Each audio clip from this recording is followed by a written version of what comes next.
जो लोग रात के अंधेरे में अपने कमरे का दरवाजा बंद करके अपने मोबाइल की स्क्रीन पर वो सब देखते हैं जो उन्हें लगता है कि नॉर्मल है, वो सुन लो एक लाइन ध्यान से। जिसे तुम मजे के लिए देख रहे हो वो असल में एक डिजिटल ड्रग है जो तुम्हारे दिमाग को ठीक वैसे ही गला रहा है जैसे एसिड लोहे को गला देता है। क्या आपको एक साइंटिफिक फैक्ट पता है? एक पोर्न एडिक्ट का ब्रेन स्कैन और एक कोकेन एडिक्ट का ब्रेन स्कैन अगर साथ में रख दिया जाए तो न्यूरो साइंटिस्ट भी एक नजर में फर्क नहीं बता पाएंगे। जी हाँ, साइंस के हिसाब से तुम रजाई में घुसकर मजे नहीं ले रहे, तुम अपने न्यूरॉन्स को मार रहे हो, उन्हें रीवायर कर रहे हो। इस वीडियो को पूरा जरूर देखना, लास्ट में तुम खुद कहोगे कि भाई यार तूने मुझे बचा लिया। चाहे तुम स्टूडेंट हो, जॉब करने वाले हो या शादीशुदा हो, ये एडिक्शन तुम्हारी मर्दानगी, तुम्हारी खुशियां और तुम्हारे फ्यूचर को दीमक की तरह खा रहा है। शायद तुम्हें लगता होगा कि ये रिलैक्सेशन है, नहीं, ये ब्रेन डैमेज है। आज मैं हवा में बात नहीं करूंगा, आज मैं स्टैनफोर्ड, कैम्ब्रिज और मॉडर्न न्यूरोसाइंस के उन डार्क ट्रूथ्स को बाहर निकालूंगा जिन्हें सुनकर शायद तुम्हारे पैरों तले जमीन खिसक जाएगी। और मेरा मकसद तुम्हें डराना बिल्कुल नहीं है,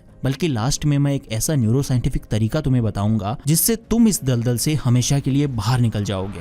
दी डोपामाइन फ्लड। सबसे पहले इस जहर की शुरुआत को समझते हैं। जब तुम पहली बार शायद 15 या 16 साल की उम्र में या उससे भी पहले इस कंटेंट से एक्सपोज हुए थे, तब तुम्हारे दिमाग में क्या हुआ था? हमारे दिमाग में एक केमिकल होता है डोपामीन। ये वो केमिकल है जो हमें मोटिवेशन देता है, खुशी देता है। जब तुम अपनी फेवरेट डिश खाते हो या एग्जाम में टॉप करते हो तो डोपामीन रिलीज होता है। लेकिन पोर्न कोई नॉर्मल चीज नहीं है। न्यूरोसाइंस इसे सुपर नॉर्मल स्टिमुलस कहता है। जब तुम स्क्रीन पर वो सब देखते हो तो तुम्हारे दिमाग में डोपामीन की बाढ़ आ जाती है। ये बाढ़ इतनी तेज होती है जितनी किसी भी नेचुरल काम से, जैसे कि खेल कूद, दोस्तों से बात करके, यहाँ तक कि रियल लव से कभी आ ही नहीं सकती। अब यहाँ एक बहुत बड़ा खेल होता है जिसे होम्योस्टेटिस कहते हैं। डॉक्टर ट्रिसले, जो कि एक कॉग्निटिव न्यूरोसाइंटिस्ट हैं, वो ये बताती है कि हमारा दिमाग बैलेंस पसंद करता है। जब तुम इसे इतना ज्यादा डोपामीन देते हो तो दिमाग घबरा जाता है। उसे लगता है कि इतना मजा तो जानलेवा हो सकता है। तो खुद को बचाने के लिए तुम्हारा दिमाग अपने ही डोपामीन रिसेप्टर्स को जलाना शुरू कर देता है, वो उन्हें बंद कर देता है। इसका मतलब समझे? इसका मतलब ये है कि अगली बार तुम्हें उतना ही मजा लेने के लिए ज्यादा एक्सट्रीम कंटेंट को देखना पड़ेगा। कल तक जो नॉर्मल वीडियो तुम्हें एक्साइट करती थी, आज वो तुम्हें बोरिंग लगेगी। तुम्हें अब कुछ नया चाहिए, कुछ और गंदा चाहिए, कुछ और वायलेंट चाहिए। यहीं पर एडिक्शन का बीज बोया जाता है। अब तुम मजे के लिए नहीं देख रहे, अब तुम सिर्फ नॉर्मल फील करने के लिए देख रहे हो। जैसे एक शराबी को नशा चढ़ाने के लिए नहीं बल्कि हाथ कांपना बंद करने के लिए शराब चाहिए होती है, वैसे ही तुम्हें अब बस अपने डिप्रेशन और एंजाइटी को शांत करने के लिए वो स्क्रीन चाहिए। The rat experiment and the Coolidge effect. तुम्हें लगता है कि ये सिर्फ तुम्हारी आदत है, नहीं, ये बायोलॉजी है। एक बहुत फेमस एक्सपेरिमेंट हुआ था जिसे कुलिज इफेक्ट कहते हैं। ध्यान से सुनना, ये कहानी तुम्हारी जिंदगी की हकीकत को बयां करेगी। साइंटिस्ट ने क्या किया कि एक मेल रेट, एक नर चूहे को एक पिंजरे में एक फीमेल रेट के साथ रखा। उन्होंने मैटिंग की। वो चूहा थक गया और जाकर सो गया। अब फीमेल रेट तो वही थी, तो चूहे को दोबारा इंटरेस्ट नहीं आया। लेकिन फिर साइंटिस्ट ने पिंजरे में एक नई फीमेल रेट डाल दी। वो थका हुआ चूहा जो अभी हिल भी नहीं पा रहा था, अचानक से खड़ा हो गया। उसके अंदर एनर्जी आ गई और उसने फिर से मैटिंग की। साइंटिस्ट बार बार फीमेल रेट बदलते गए और वो चूहा हर बार नई एनर्जी के साथ खड़ा होता गया, यहाँ तक कि वो मौत के करीब पहुंच गया। तुम्हारे साथ भी यही हो रहा है। इंटरनेट तुम्हें हर सेकंड एक नई रेट, एक नया चेहरा, एक नई बॉडी दिखा रहा है। तुम्हारा दिमाग उस चूहे की तरह है। तुम थक चुके हो, तुम डिप्रेस्ड हो, तुम्हारी आंखों के नीचे डार्क सर्कल्स आ चुके हैं। लेकिन जैसे ही तुम स्क्रॉल करते हो, डोपामीन का एक नया शॉट लगता है और तुम फिर से उस लूप में फंस जाते हो। तुम थक रहे हो, तुम कमजोर हो रहे हो, लेकिन इंटरनेट तुम्हें रुकने नहीं देता। तुम उस एक्सपेरिमेंट के चूहे बन चुके हो जिसे ये नहीं पता कि ये जो नोवेल्टी है, ये जो नयापन है, वो उसे ही मार रहा है। दी ब्रेन डैमेज। अब आते हैं सबसे डरावनी सच पर। मैक्स प्लैंक इंस्टीट्यूट की एक स्टडी में ये पाया गया कि जो लोग ज्यादा पोर्न देखते हैं, उनके दिमाग का एक बहुत खास हिस्सा, जिसे प्री फ्रंटल कॉर्टेक्स कहते हैं, वो साइज में छोटा हो जाता है, सिकुड़ जाता है। प्री फ्रंटल कॉर्टेक्स तुम्हारे दिमाग का वो हिस्सा है जो डिसीजन लेता है, जो सही और गलत में फर्क करता है, जो तुम्हारे विल पावर को कंट्रोल करता है। जब ये हिस्सा डैमेज होता है तो तुम हाइपोफ्रंटैलिटी के शिकार हो जाते हो। इसका नतीजा, तुम्हें पता है कि ये गलत है, फिर भी तुम खुद को रोक नहीं पाते। तुम कसम खाते हो कि मैं कल से नहीं करूंगा, लेकिन जैसे ही रात होती है तुम्हारा लॉजिकल दिमाग सो जाता है और तुम्हारा एनिमल ब्रेन जाग जाता है। साइंस के हिसाब से तुम धीरे धीरे एक बच्चे जैसे बनते जा रहे हो जिसका अपनी इच्छाओं पर कोई काबू नहीं है। तुम्हारी फोकस करने की पावर ही खत्म हो रही है। तुम पढ़ाई करने बैठते हो लेकिन 5 मिनट में ध्यान भटक जाता है। क्यों? क्योंकि तुम्हारे दिमाग को अब हर 5 सेकंड में डोपामीन चाहिए, जो एक किताब तुम्हें बिल्कुल नहीं दे सकती। The relationship killer. सिर्फ तुम्हारा दिमाग ही नहीं बल्कि ये एडिक्शन तुम्हारे रिश्तों को, तुम्हारे फ्यूचर लव को भी खत्म कर देगा। सोशल साइकोलॉजिस्ट कहते हैं कि पोर्न देखने वाले लोगों में PIED यानी पोर्न इंड्यूस्ड इरेक्टाइल डिसफंक्शन की समस्या महामारी की तरह फैल रही है। 20-22 साल के जवान लड़के जो अपनी लाइफ के प्राइम में होने चाहिए वो रियल लाइफ इंटीमेसी में फेल हो रहे हैं। क्यों? क्योंकि तुमने अपने दिमाग को पिक्सल्स पर ट्रेन कर लिया है, इंसान पर तो किया ही नहीं। स्क्रीन पर सब कुछ परफेक्ट है, सब कुछ एडिटेड है, सब कुछ तुम्हारी फैंटेसी के हिसाब से है, लेकिन रियल लाइफ में कमियां होती है, इमोशंस होते हैं।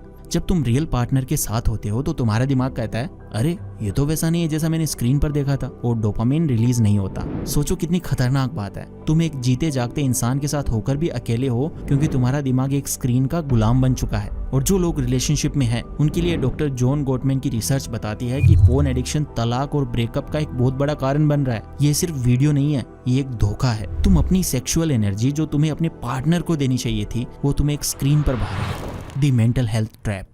कभी तुमने नोटिस किया है कि मास्टरबेशन करने के बाद कैसा लगता है? क्या तुम्हें खुशी मिलती है? नहीं, तुम्हें मिलता है रिग्रेट, पछतावा, गिल्ट और शेम। एक पल का मजा और उसके बाद घंटों का डिप्रेशन। तुम खुद को शीशे में देख नहीं पाते, तुम्हें लगता है कि तुम कमजोर हो, और यही रिग्रेट का साइकिल तुम्हें दोबारा उसी काम की तरफ धकेलता है। तुम स्ट्रेस में आते हो क्योंकि तुमने गलती की, और उस स्ट्रेस को मिटाने के लिए तुम फिर से वही गलती करते हो, और ये एक एंडलेस लूप है। एंजाइटी, सोशल फोबिया, आंखों में देखकर बात ना कर पाना, ये सब तुम्हारी पर्सनैलिटी नहीं है, ये सब इस एडिक्शन के साइड इफेक्ट्स हैं। तुमने अपनी पर्सनैलिटी को इस एडिक्शन के नीचे दबा दिया है। The solution. तो भाई प्रॉब्लम का डिस्कशन तो काफी हो गया, अब बात करते हैं सॉल्यूशन की। कैसे निकले इस जेल से जिसका दरवाजा, जैसा कि हुडिनी की कहानी में था, सिर्फ तुम्हारे दिमाग में बंद है। चार्ल्स डुयग ने अपनी किताब द पावर ऑफ हैबिट में बताया है कि किसी भी आदत को खत्म नहीं किया जा सकता, उसे सिर्फ रिप्लेस किया जा सकता है। देखो, तुम्हारी इस एडिक्शन के 3 हिस्से हैं। सबसे पहला क्यू, दूसरा रूटीन, तीसरा रिवॉर्ड। तुम्हें अपने इस क्यू यानी ट्रिगर को पहचानना होगा। देखो, एक बहुत ही फेमस फॉर्मूला है HALT।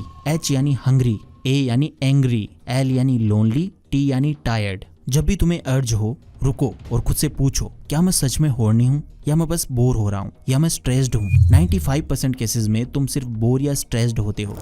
Step 1, the 5 second rule. जैसे ही तुम्हारे दिमाग में वो ख्याल आए, तुम्हारे पास सिर्फ 5 सेकेंड्स हैं। अगर तुमने इन 5 सेकेंड्स में अपनी जगह नहीं बदली तो तुम्हारा सबकॉन्शियस माइंड तुम्हें हरा देगा। जगह बदल दो, खड़े हो जाओ, कमरे से बाहर निकल जाओ, फोन को रख दो।